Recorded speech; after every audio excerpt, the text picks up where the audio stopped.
Ladies and gentlemen, boys and girls, welcome to Diecast TV special event. That's right. I'm your host, Rick, right here on Diecast TV. Ladies and gentlemen, today we're going to do something special. We got Bjorn Alvarez from Singapore. You heard me right. From Singapore. From the other side of the world. You know, it's nighttime for it was a nice time tonight already for him. He's already in the future. He's an avid collector, and he's a big influencer in the diecast world. That's right. One of our world famous guys in here at our special event on Diecast TV. Ladies and gentlemen, the fun starts now.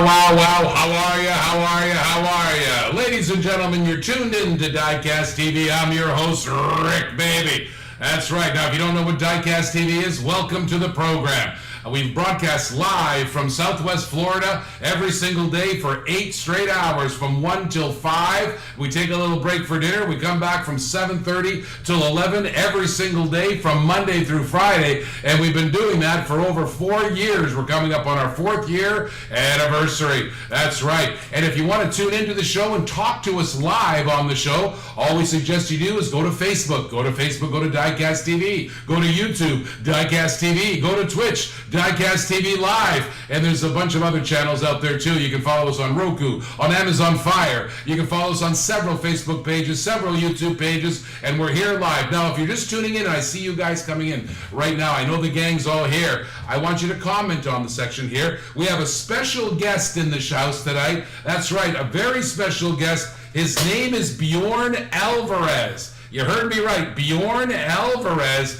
Now, Bjorn is over in Singapore, and he's a huge influencer in Hot Wheels and diecast cars. That's right. Ladies and gentlemen, no further ado. And by the way, if you're here and you want to ask questions, simply type in the Facebook chat. Simply type in the YouTube chat. Simply type in the Twitch chat. We're one of the only places on earth that have aggregated all the chats onto one scoreboard, so you'll be able to see your own comments and ask questions from each other and ask questions from our special guest. And ladies and gentlemen, welcome to the program, Bjorn Alvarez, baby. How you doing, Bjorn? There he is. I'm there. Wow, it's good to see you, kid. It's good to see you. Likewise, man. I love the energy. Well, we always have a lot of energy here. Now, I don't know, Bjorn. Now, you're over in Singapore, right? Yes, that's right. Sunny side Singapore. So you know, we got a lot of diecast diehards right here in America. You know, a lot of guys watch us in the UK and Europe and Canada and America and Puerto Rico and South America. But what I was really fascinated by you is you're over there in Asia. I didn't realize how huge the diecast community is in Asia.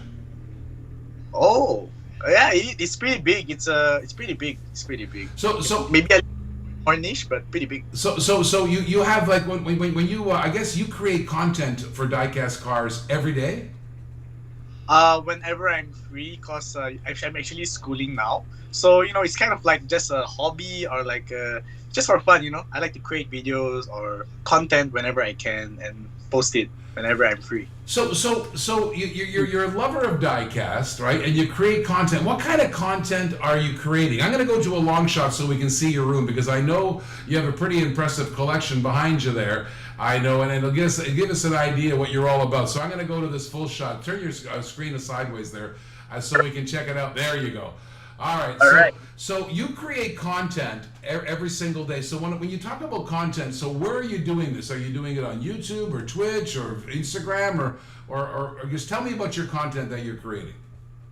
So it's mainly on TikTok, YouTube, and Instagram. And the kind of content, it can be anything. It could be about humor. It could be about those special effect videos where I do lots of editing and the kind of stuff. Or it could be simply about doing photography on my cars. Anything that's diecast related, I'll do them on my social media platforms. And what really amazed me is that we were talking before the show, and you have between like your Instagram and your TikTok like 100,000 plus followers.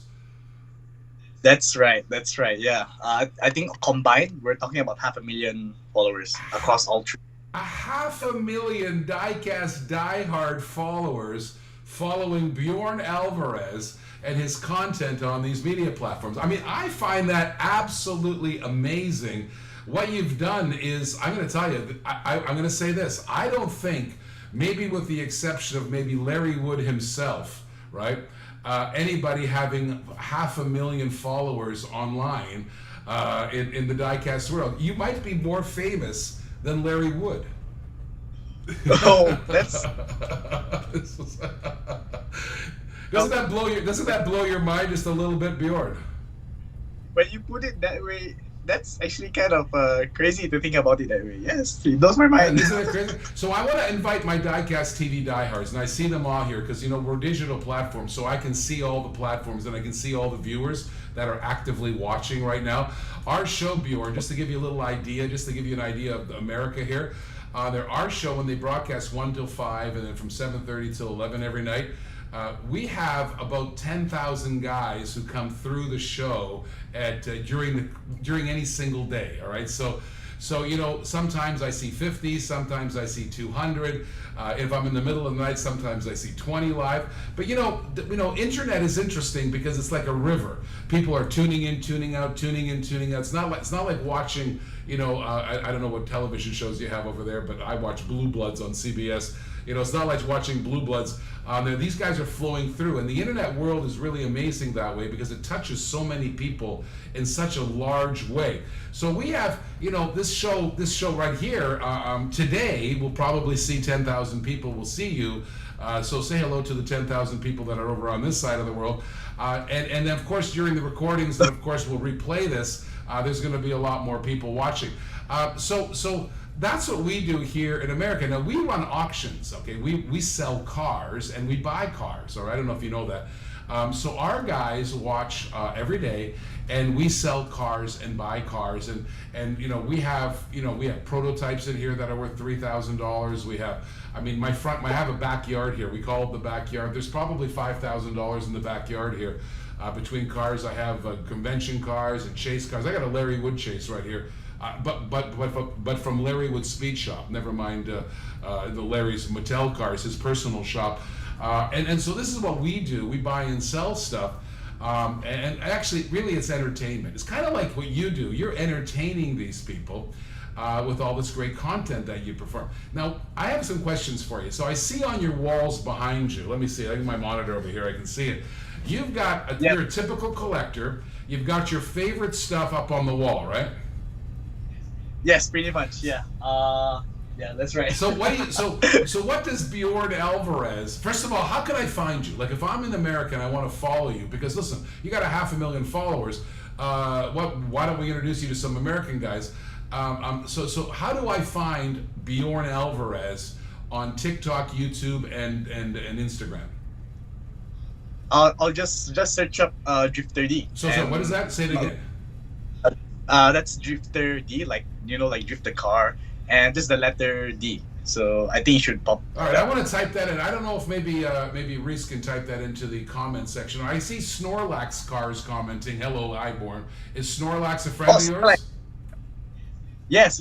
Okay, yeah, so Snorlax, think, why don't you type into the chat exactly how I find Mr. Alvarez here, Bjorn Alvarez. All right, so we'll get that up on the chat so people can follow you and take a look what you're doing over there. So what do you like collecting? What is your favorite car to collect? My favorite Hot Wheels fantasy casting essentially is the Dura 2. I fell in love with it ever since there's like Hot made this game last time called Hot Wheels Velocity X. And I don't know, it just kind of became my favorite car. Not sure because is it the surfboards? You know, the fact that you can kind of like remove the surfboards and whatnot. I think it's a cool little knick-knack. All right. But you know, I love the Dura 2. But if you're talking my collection in general, I usually see what I like and get it, you know. So it really depends. So where in Singapore, where do you buy cars? Like, where does a guy buy a Hot Wheel in Singapore? For example, it could be through Toys R Us. We still have Toys R Us here in Singapore. You know, we don't have Toys R Us here anymore. They're gone. Yeah, it's kind of sad news when I actually heard about it. But here in Asia, at least, we still do have a Toys R Us. So that's one. And just like your Walmart or Kmart, we have our own like grocery stores here that sells all those cars, and through hobby shops and eBay. I also myself I use eBay sometimes to buy my cars. All right, so we were talking about conventions. You have a big convention coming up in Singapore. You said there's a convention around the corner, right? That's right, the Singapore Diecast Expo 2022 coming this November or December to be confirmed. Yeah. So it's coming up. So when you go to a convention, so over here we have conventions like in a hotel, and then the guys are in these rooms and they sell cars to each other, and then there's a dinner, and they make sometimes a special guest. So describe what a convention is like over there in Singapore. So definitely not as extravagant as I see it on when I see vlogs on YouTube of people going to the conventions there. But I would say it's a bit more downscaled. But we have like vendors, sellers with tables set up as well. Or depending on the organizer, they might have like lucky giveaways or like small little competition like holding the fastest time for a car to go down. But all in all, just like collectors gathering in like a space. So, Give seller stuff. So in marketing they call that aggregating passion. If you aggregate passion, that's where the money is. Actually, I don't know if you know that, but I know you're a student of mechanical engineering. I've been involved in direct to consumer television commerce all my life. I've sold over $1 billion directly to consumers like that. So what you just described is a very, very interesting marketing platform. It's called Aggregating Passion. Now, when you go to a convention, now we like to have these convention cars, okay? So when we go to a convention, usually there's some company organizing a convention car for that convention, and we also have these dinner cars. I don't know if you've seen the dinner cars that come out in the baggies and stuff. So do you have the same sort of thing over there in Singapore? I think a few years before COVID, they tried experimenting with the idea of a dinner car. So I'm not sure whether they'll be doing that same idea for the upcoming one. But I think there is a rumor that there will be another like so-called dinner car, which will be held at a hotel. All right, so tell me about Singapore. I know the guys over here are probably interested. What's life like in Singapore? I mean, I've traveled a lot. I used to go to Hong Kong 2-3 times a year, and I used to go up to China for some of the manufacturers. I used to go to Guangzhou quite a bit, maybe 2-3 times a year. I went to the toy fairs. I've been to a lot of those big conventions. But I've been to the Philippines. I have a family in the Philippines. I have I have a niece and a nephew in the Philippines. And so what is it like in Singapore? Tell me about Singapore life. Singapore, I mean, it's as a student myself, I feel like, I guess people say that in Singapore, things are a little bit fast-paced, and I guess some fun facts you should know for Singapore is, like, one thing is that bubble gum, is actually banned in Singapore. I understand if you chew gum and throw it on the sidewalk, they cut your hands off or something. Well, what's the rule? What's the real rule? What's the real bubble gum law? So the real bubblegum law is just by right it's completely banned. You're not allowed to sell it in stores or whatnot. Although, for example, people usually just get it from Malaysia because we're actually like just nearby Malaysia. So that's one fun fact. So people are smuggling bubblegum. When you use the word smuggle and bubblegum, never would have anyone thought those two words would be in the same sentence. But yes, in a way, we kind of smuggle. Oh man! So let me ask you this. If I had bubble gum in Singapore and I chewed it and threw it on the ground, what penalty would I get? You'll be fined for littering and possession of, like, I'm not sure if they'll call it illegal substance, but just for having bubble gum, I think. Though I've never heard of anybody fined for actually eating bubblegum so far, though it's banned, although it's actually... So what happened? You had some politician or leader one day who didn't like bubblegum and then banned it from the whole country? Or what's the deal with bubblegum? I'm not exactly sure, but I think the idea is because they want to keep Singapore clean. Oh, okay. I think one really Singapore is that it's very clean. A lot of my viewers who told me that, Drifter, I've been to Singapore before, it's very clean. I think we just are very, the way that people live is we know how to keep the place clean. We don't really like to litter. There's lots of like trash cans around. So in terms of bubble gum, I think the government just didn't want it to be on the sidewalk or underneath the table. I think it just kind of like Right. got Well, as long as they don't ban Hot Wheels, we're okay. yes. Well, I gotta tell you something. You're an amazing guy. I was so fascinated by you. I mean, 500,000 followers. I mean, there are Hot Wheels famous people who don't have 500,000 followers. And when we found you out in there in the internet, I know Reese was fascinated by. There's this guy in Singapore where literally 500,000 people pay attention to him and follow his content, and it's basically Hot Wheels on there, which I thought was just incredible. I was just so overwhelmed by your success by reaching people on Instagram and TikTok and YouTube and wherever you guys do it. They're just great. And you're a mechanical engineer. You're a student in mechanical engineer. If you don't mind me asking, how old are you? I turned 23 this 23. year. I have shoes that are 23 years old. That's the difference in our age.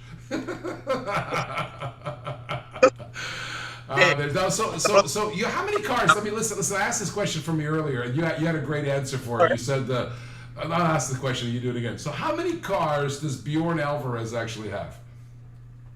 I mean, that's the question that I get all the time.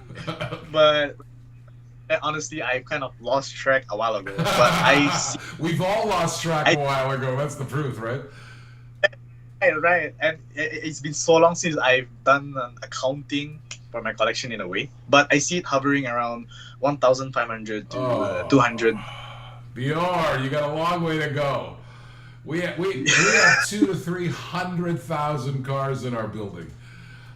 Isn't that crazy? Wow. I mean, people tell me that I might have the most cars of any person in the world. I'm not sure. I mean, there's some guy in New Jersey who says he has 100,000 of them, but I think to myself, if I only had 100,000 cars. It's like if I ever died, I don't know what my wife is going to do with them because it's a lot of cars. I'm going to tell you. But I know you have very special cars, and I know they're very dear to you, and I think that's what all Hot Wheel collectors do. They collect what they like on there, and I just love your content and on YouTube. So I want to say it again. If you're following Bjorn Alvarez, if you want to follow him so say it slowly, because I know when you say it fast we don't hear you. So say it slowly. What is your username on these platforms that we can actually find you? Yeah, so if any of y'all want to find me, you can search me up by searching Drifter D. Like, how I like to drift the cars. Yeah, in a way, like I'm a drifter. And just the letter D. Drifter D is how you find it on YouTube. What is one of the platforms we can find you on, Drifter D? TikTok, YouTube, and Instagram. So I have one last question for you, because I'm a 62-year-old man. And I am married, and I know a lot of our guys who are collectors, they hide their collections from their wives. All right? Oh. They go to the store, Okay. and basically we have secret collections, and our wives and families don't know about it. So when you're 23 years old, does does it ever cause you any problems with girls or parents or friends? Like, do you ever, do they think you're kind of weird? Do they think you're kind of what's going on with you? Is it a weird thing to do, collect Hot Wheels socially? Is what I'm kind of looking for. Okay, so for that, I guess in my experience, I think there was a point of time where my parents did come into my room, and they literally sat down on that very bed and talked to me like, "Son, do you really enjoy this hobby of yours?" And I told them, "Yes, collecting cars is for life, And as for friends, I think I've had my fair share of, not sure if you can consider them bullying. I've had followers tell me that they've been bullied in school before for collecting Hot Wheels, and likewise, I've had my own classmates have stigma against me. But I feel like in the end of the day, I enjoy doing what I love, and just spreading the joy. Making these videos to let people know that there's nothing wrong with collecting Hot Wheels. I get comments all saying like, "What? You're a 23-year-old guy and you're still collecting Hot Wheels?" To that, I say I don't care. Just keep collecting. Well, I'm a 62-year-old guy, and my brother, how old is he? He's 55 years old, and we have more Hot Wheels. I mean, people should come and arrest us for being crazy, because we have over